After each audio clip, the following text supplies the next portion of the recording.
Vous pensez que vous utilisez les réseaux sociaux? Mensonge. Ils vous utilisent.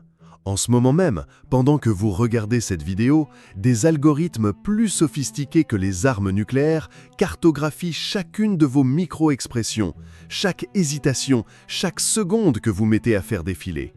Ils savent quand vous êtes triste, quand vous êtes vulnérable, quand vous êtes en colère. Et ils utilisent cela contre vous.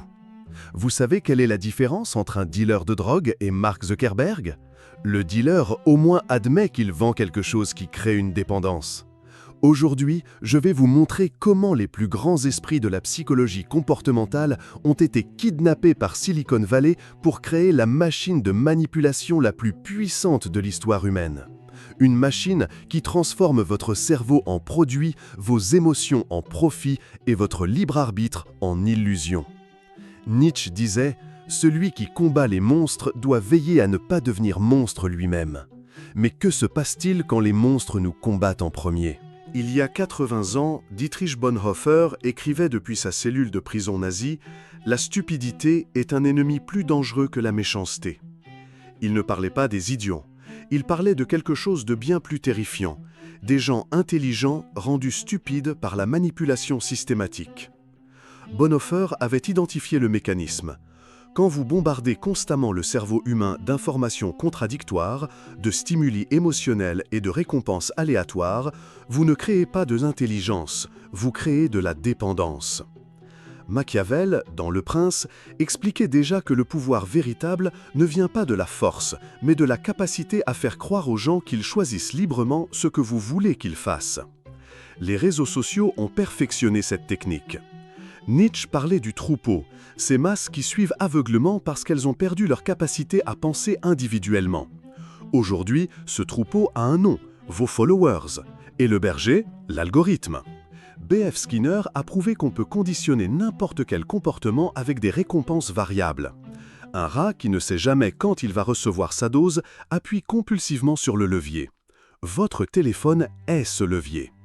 Chaque notification, chaque like, chaque commentaire, des doses de dopamine soigneusement calculées pour vous faire revenir, encore et encore et encore.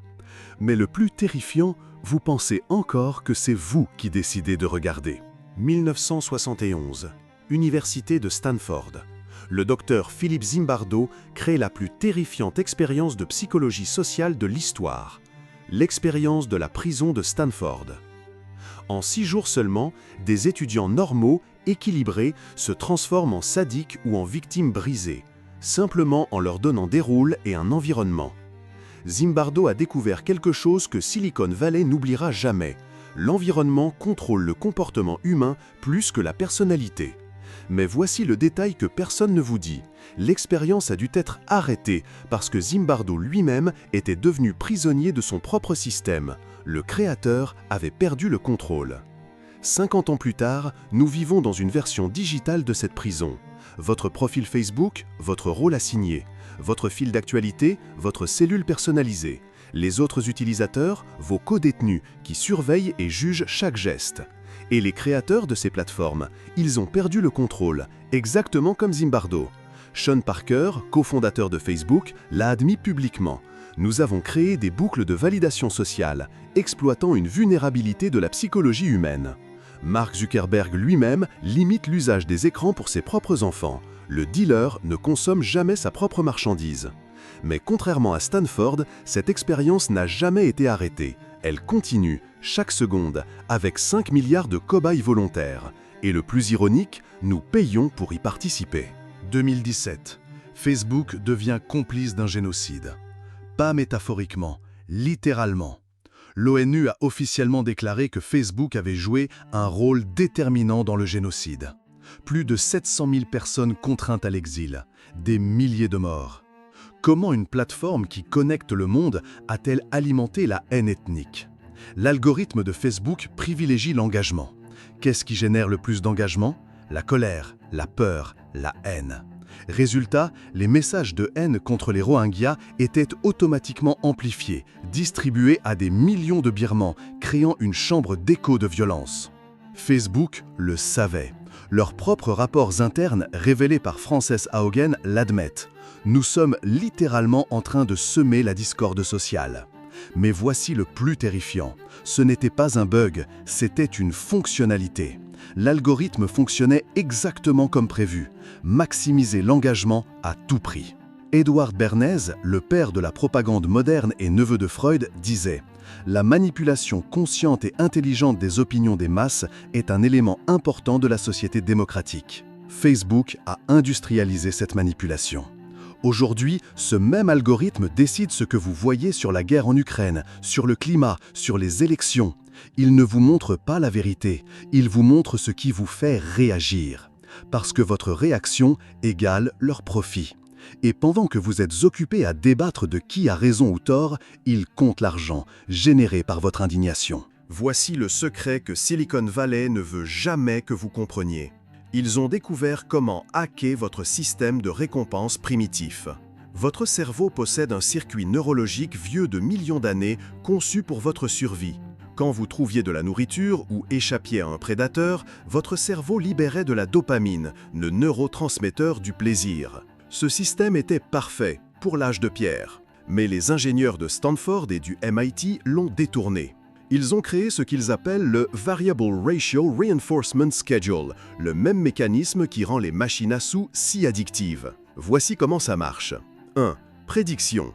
Votre cerveau anticipe une récompense. Notification, like, message. 2. Incertitude. Vous ne savez jamais quand elle va arriver. 3. Récompense aléatoire. Parfois vous êtes récompensé, parfois non. 4. Répétition compulsive. Votre cerveau exige de vérifier encore. C'est exactement le mécanisme de la cocaïne. Sauf que la cocaïne, c'est illégal. Dr Anna Lembke, psychiatre à Stanford, l'explique. La dopamine n'est pas le plaisir, c'est l'anticipation du plaisir. Et cette anticipation peut être manipulée infiniment. Les notifications push, elles arrivent en moyenne toutes les 6 minutes. Pas par hasard, c'est le timing optimal pour maintenir votre cerveau en état de manque permanent. Dunning-Kruger nous a appris que moins on sait, plus on croit savoir. Les réseaux sociaux exploitent cela en vous donnant l'illusion d'être informé avec des fragments d'informations. Résultat, vous devenez addict à votre propre ignorance. Gustave Le Bon, dans Psychologie des foules, avait prédit notre époque avec une précision terrifiante. Dans les foules, les idées les plus contradictoires peuvent coexister sans se gêner. Bienvenue dans l'ère des alternative facts. Voici ce qui se passe quand 5 milliards de cerveaux sont connectés à la même machine de manipulation. La fragmentation de la réalité. Avant, nous avions une réalité partagée. Maintenant, chaque algorithme crée sa réalité pour chaque utilisateur. Votre voisin ne voit jamais les mêmes informations que vous. Il vit dans un univers parallèle, créé sur mesure pour maximiser son engagement. Résultat, nous ne partageons plus la même planète. L'étude du MIT sur les fake news a révélé que les fausses informations se propagent 6 fois plus vite que la vérité. Pourquoi? Parce qu'elles sont conçues pour être plus choquantes, plus émotionnelles, plus engageantes. La vérité est souvent ennuyeuse, le mensonge est addictif. Hannah Arendt, survivante du nazisme, nous avait prévenu. L'idéal totalitaire n'est pas de convaincre, mais de rendre impossible la distinction entre vrai et faux. Mission accomplie. Regardez les élections américaines, le Brexit, la montée des populismes. Chaque camp vit dans sa bulle informationnelle étanche. Chacun a ses faits, ses experts, sa science. L'algorithme ne crée pas des citoyens éclairés, il crée des consommateurs prévisibles. Et quand une démocratie ne peut plus s'accorder sur les faits de base, elle s'effondre. Nous assistons en direct à la désintégration de la vérité objective. Et nous appuyons sur « j'aime ». Connais-toi toi-même, disait Socrate. Les réseaux sociaux ont rendu cette maxime impossible. Voici la vérité que personne n'ose dire. Vous ne savez plus qui vous êtes vraiment. Chaque jour, vous consultez votre téléphone 150 fois. Chaque consultation interrompt votre flux de conscience, fragmente votre identité, vous déconnecte de votre moi profond. Dr Sherry Turkle, du MIT, l'appelle l'érosion de l'empathie. Quand votre cerveau est constamment stimulé par des signaux externes, il perd sa capacité d'introspection. Vous devenez un étranger pour vous-même. Carl Jung parlait de l'individuation, le processus par lequel on devient pleinement soi-même. Les réseaux sociaux font l'inverse, ils vous standardisent. Votre personnalité devient une performance, vos émotions un contenu, vos relations des statistiques. Les études neuroscientifiques sont terrifiantes. 3 heures de réseaux sociaux par jour réduisent la matière grise dans les zones responsables de l'attention. La fear of missing out, FOMO, active les mêmes circuits cérébraux que la douleur physique. L'usage compulsif diminue la production de sérotonine naturelle. Vous développez littéralement une dépression chimique. Et voici le plus pervers, l'algorithme sait que vous êtes déprimé. Il analyse vos patterns de scroll, vos temps de pause, vos interactions, et il vous envoie exactement le contenu qui maintiendra cette dépression. Pourquoi? Parce que les personnes déprimées scrollent plus. Votre souffrance est leur business model. Nietzsche disait « Celui qui a un pourquoi vivre peut supporter presque n'importe quel comment ». Les réseaux sociaux vous volent votre pourquoi et le remplacent par un combien. Combien de likes, combien de followers, combien de validations. Vous devenez accro à votre propre vide. Marcus Aurelius, empereur et philosophe stoïcien, écrivait « Tu as le pouvoir sur ton esprit, pas les événements extérieurs. Réalise cela et tu trouveras la force. » Voici comment reprendre le contrôle de votre cerveau. Première résistance, le jeûne digital. Pas une détox à la mode, une discipline militaire. Éteignez toutes les notifications. Votre cerveau doit réapprendre le silence. Commencez par 2 heures par jour où votre téléphone n'existe pas. Votre système nerveux va d'abord paniquer. C'est normal, c'est le sevrage. Deuxième résistance, la méditation antagoniste. Pas la méditation bien-être, la méditation combat. 10 minutes par jour, observez vos pensées sans les juger. Vous découvrirez quelque chose de terrifiant. 90% de vos pensées ne vous appartiennent pas. Elles ont été plantées par l'algorithme. Troisième résistance, l'ennui radical. Nietzsche disait « Dans l'ennui profond naissent les pensées les plus profondes. Autorisez-vous l'ennui. Résistez à l'impulsion de combler chaque seconde vide. C'est dans le vide que renaît votre créativité authentique. » Quatrième résistance, la lecture lente.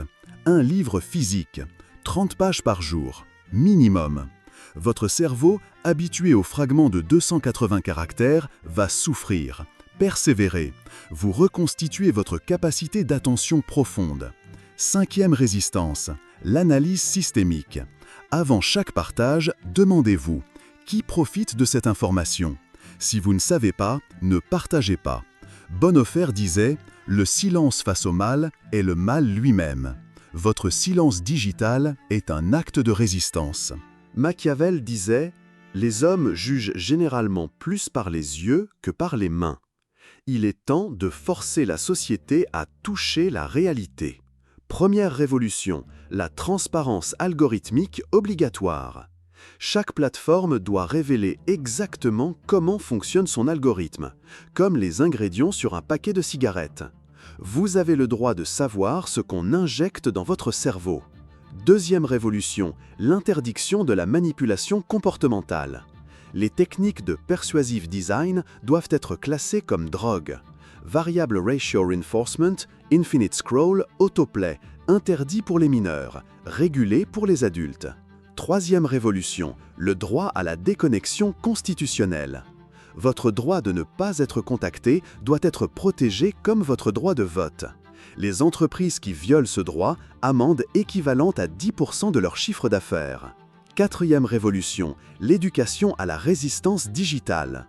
Dans chaque école, un cours obligatoire, comment votre cerveau est hacké. Les enfants doivent apprendre à reconnaître la manipulation avant de savoir lire. Cinquième révolution, la taxation de l'attention.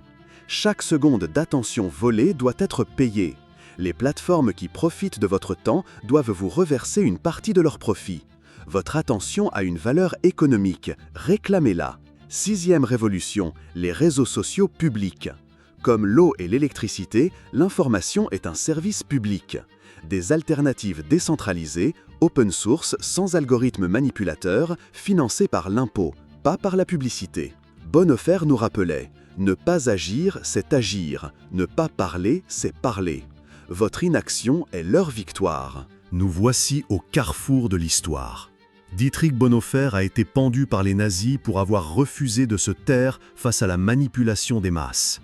Aujourd'hui, nous sommes tous dans cette prison de Stanford Digital. Mais contrairement à Bonhoeffer, nous avons encore le choix. Vous pouvez continuer à scroller, à consommer votre propre destruction neuronale, à nourrir la machine qui transforme votre humanité en profit. Ou vous pouvez choisir la résistance. Pas la résistance violente, la résistance consciente. Chaque fois que vous résistez à une notification, vous gagnez une bataille. Chaque fois que vous choisissez un livre plutôt qu'un scroll, vous libérez votre esprit. Chaque fois que vous pensez par vous-même, plutôt que de répéter l'algorithme, vous redevenez humain. Nietzsche parlait du surhomme, celui qui transcende les conditionnements de son époque. Aujourd'hui, le surhomme, c'est simplement celui qui garde le contrôle de son attention. Machiavel nous enseignait que le pouvoir appartient à celui qui comprend les mécanismes cachés. Maintenant, vous les connaissez. La question n'est plus « comment les réseaux sociaux nous manipulent-ils » La question est « qu'allez-vous faire de cette connaissance ?» Votre cerveau vous appartient, votre temps vous appartient, votre humanité vous appartient. Il est temps de les récupérer. Si cette vérité vous a touché, si vous sentez que d'autres méritent de la connaître, partagez cette vidéo, likez-la, abonnez-vous pour que nous puissions continuer à démasquer les mécanismes qui nous asservissent. Ensemble, nous pouvons redevenir libres. Ensemble, nous pouvons réapprendre à penser. La révolution commence dans votre tête.